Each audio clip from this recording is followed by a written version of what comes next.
बार मोदी सरकार के बाद का बजट शानदार है, जानदार है, जोरदार है, गरीबों के लिए समर्पित है, किसानों के लिए समर्पित है, महिलाओं के लिए समर्पित है, युवाओं के लिए समर्पित है और देश को तीसरी अर्थव्यवस्था बनाने की एक मजबूत नींव रखने का काम किया गया है।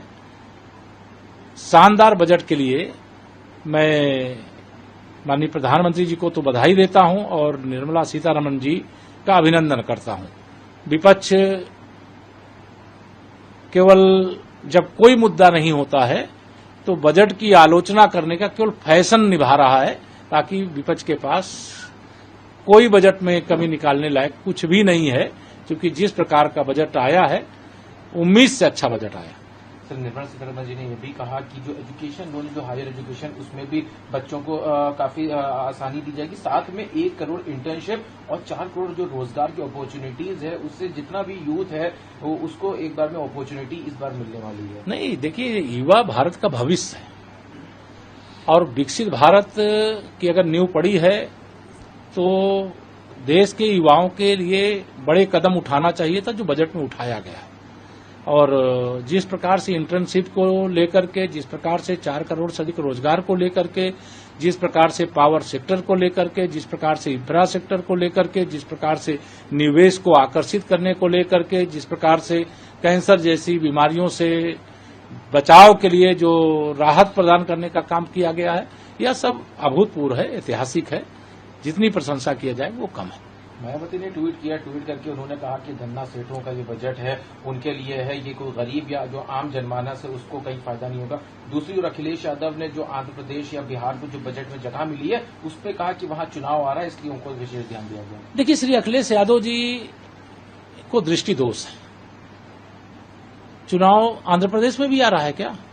आंध्र प्रदेश में तो लोकसभा के साथ हुआ है, और बिहार या झारखंड या उड़ीसा या पश्चिम बंगाल या देश का वह हिस्सा जो विकास में पीछे छूट गया है, उसे विकास की मुख्यधारा में लाने के लिए अगर प्रयास किया जाए, उसमें अगर कोई कमी खोजने का प्रयास किया जाता है, तो मैं समझता हूं कि भारत सरकार का जो बजट होता है वो देश के सभी राज्यों को ध्यान में रख करके और जिस राज्य की जैसी आवश्यकता होती है उस प्रकार से उसकी पूर्ति की जाती है। बहन मायावती जी की जहां तक बात है, मैंने कहा विपक्ष का कोई, चाहे अखिलेश जी हों, चाहे श्री राहुल गांधी जी हों, चाहे बहन मायावती जी हों, सबको बजट की आलोचना करने का एक फैशन जो होता है।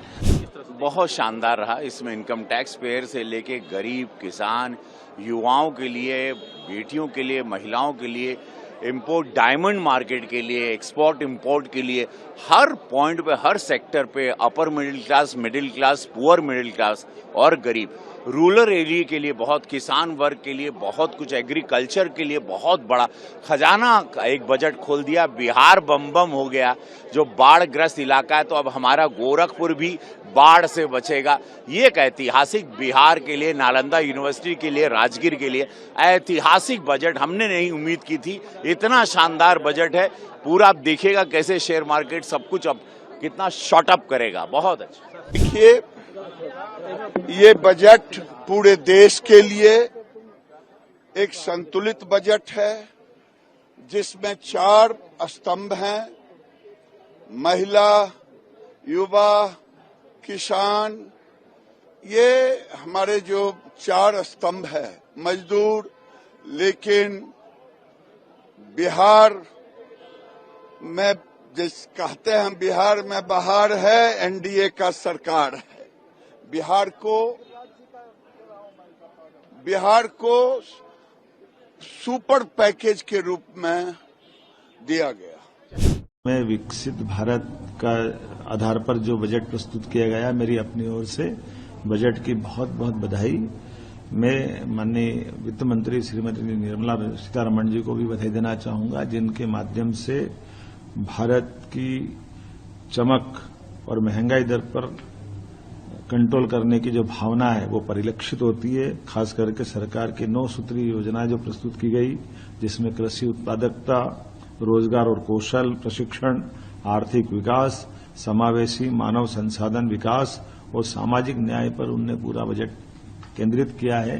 निश्चित रूप से यशस्वी प्रधानमंत्री के नेतृत्व में भारत दुनिया में अपनी एक नई पहचान कायम करेगा। ये बजट मध्य प्रदेश को भी अपने विकास के साथ कदम से कदम मिलाने के लिए मौका देगा। विकसित भारत में ही विकसित मध्य प्रदेश की संभावना भी छिपी हुई है। इस नाते से मैं पूरे बजट की अपनी ओर से बधाई देता हूं, शुभकामना देता हूं। बार मोदी सरकार के बाद का बजट शानदार है, जानदार है, जोरदार है, गरीबों के लिए समर्पित है, किसानों के लिए समर्पित है, महिलाओं के लिए समर्पित है, युवाओं के लिए समर्पित है और देश को तीसरी अर्थव्यवस्था बनाने की एक मजबूत नींव रखने का काम किया गया है। शानदार बजट के लिए मैं माननीय प्रधानमंत्री जी को तो बधाई देता हूं और निर्मला सीतारमण जी का अभिनंदन करता हूं। विपक्ष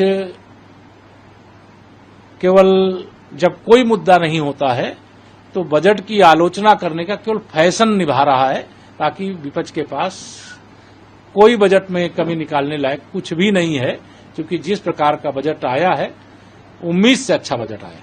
सर, निर्मला सीतारमण जी ने यह भी कहा कि जो एजुकेशन लोन, जो हायर एजुकेशन, उसमें भी बच्चों को काफी आसानी दी जाएगी। साथ में 1 करोड़ इंटर्नशिप और 4 करोड़ जो रोजगार की अपॉर्चुनिटीज है, उससे जितना भी यूथ है वो उसको एक बार में अपॉर्चुनिटी इस बार मिलने वाली है। नहीं, देखिए, युवा भारत का भविष्य है और विकसित भारत की अगर नींव पड़ी है तो देश के युवाओं के लिए बड़े कदम उठाना चाहिए था, जो बजट में उठाया गया है। और जिस प्रकार से इंटर्नशिप को लेकर के, जिस प्रकार से 4 करोड़ से अधिक रोजगार को लेकर के, जिस प्रकार से पावर सेक्टर को लेकर के, जिस प्रकार से इंफ्रा सेक्टर को लेकर के, जिस प्रकार से निवेश को आकर्षित करने को लेकर के, जिस प्रकार से कैंसर जैसी बीमारियों से बचाव के लिए जो राहत प्रदान करने का काम किया गया है, यह सब अभूतपूर्व है, ऐतिहासिक है। जितनी प्रशंसा किया जाए वो कम है।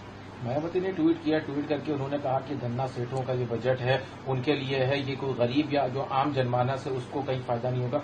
दूसरी ओर अखिलेश यादव ने जो आंध्र प्रदेश या बिहार को जो बजट में जगह मिली है उस पर कहा कि वहां चुनाव आ रहा है, इसलिए उनको विशेष ध्यान दिया गया। देखिए, श्री अखिलेश यादव जी को दृष्टि दोष है। चुनाव आंध्र प्रदेश में भी आ रहा है क्या? आंध्र प्रदेश में तो लोकसभा के साथ हुआ है और बिहार या झारखंड या उड़ीसा या पश्चिम बंगाल या देश का वह हिस्सा जो विकास में पीछे छूट गया है, उसे विकास की मुख्यधारा में लाने के लिए अगर प्रयास किया जाए, उसमें अगर कोई कमी खोजने का प्रयास किया जाता है, तो मैं समझता हूं कि भारत सरकार का जो बजट होता है वो देश के सभी राज्यों को ध्यान में रख करके और जिस राज्य की जैसी आवश्यकता होती है उस प्रकार से उसकी पूर्ति की जाती है। बहन मायावती जी की जहां तक बात है, मैंने कहा विपक्ष का कोई, चाहे अखिलेश जी हों, चाहे श्री राहुल गांधी जी हों, चाहे बहन मायावती जी हों, सबको बजट की आलोचना करने का एक फैशन जो होता है बहुत शानदार रहा। इसमें इनकम टैक्स पेयर से लेके गरीब, किसान, युवाओं के लिए, बेटियों के लिए, महिलाओं के लिए, इंपोर्ट डायमंड मार्केट के लिए, एक्सपोर्ट इंपोर्ट के लिए, हर पॉइंट पे, हर सेक्टर पे, upper middle class, poor middle class और गरीब, रूरल एरिया के लिए बहुत, किसान वर्ग के लिए बहुत कुछ, एग्रीकल्चर के लिए बहुत बड़ा खजाना एक बजट खोल दिया। बिहार बम हो गया, जो बाढ़ ग्रस्त इलाका है, तो अब हमारा गोरखपुर भी बाढ़ से बचेगा। ये एक ऐतिहासिक, बिहार के लिए, नालंदा यूनिवर्सिटी के लिए, राजगीर के लिए ऐतिहासिक बजट हमने नहीं उम्मीद की थी। इतना शानदार बजट है, पूरा आप देखिएगा कैसे शेयर मार्केट सब कुछ अब कितना शॉर्ट अप करेगा। बहुत अच्छा। देखिए, ये बजट पूरे देश के लिए एक संतुलित बजट है, जिसमें 4 स्तंभ हैं: महिला, युवा, किसान। ये हमारे जो 4 स्तंभ है, मजदूर। लेकिन बिहार में, जिस कहते हैं बिहार में बहार है, एनडीए का सरकार है। बिहार को सुपर पैकेज के रूप में दिया गया। मैं विकसित भारत का आधार पर जो बजट प्रस्तुत किया गया, मेरी अपनी ओर से बजट की बहुत बहुत बधाई। मैं माननीय वित्त मंत्री श्रीमती निर्मला सीतारमण जी को भी बधाई देना चाहूंगा, जिनके माध्यम से भारत की चमक और महंगाई दर पर कंट्रोल करने की जो भावना है वो परिलक्षित होती है। खास करके सरकार की 9 सूत्रीय योजना जो प्रस्तुत की गई, जिसमें कृषि उत्पादकता, रोजगार और कौशल प्रशिक्षण, आर्थिक विकास, समावेशी मानव संसाधन विकास और सामाजिक न्याय पर उनने पूरा बजट केंद्रित किया है। निश्चित रूप से यशस्वी प्रधानमंत्री के नेतृत्व में भारत दुनिया में अपनी एक नई पहचान कायम करेगा। ये बजट मध्यप्रदेश को भी अपने विकास के साथ कदम से कदम मिलाने के लिए मौका देगा। विकसित भारत में ही विकसित मध्यप्रदेश की संभावना भी छिपी हुई है। इस नाते से मैं पूरे बजट की अपनी ओर से बधाई देता हूं, शुभकामना देता हूं।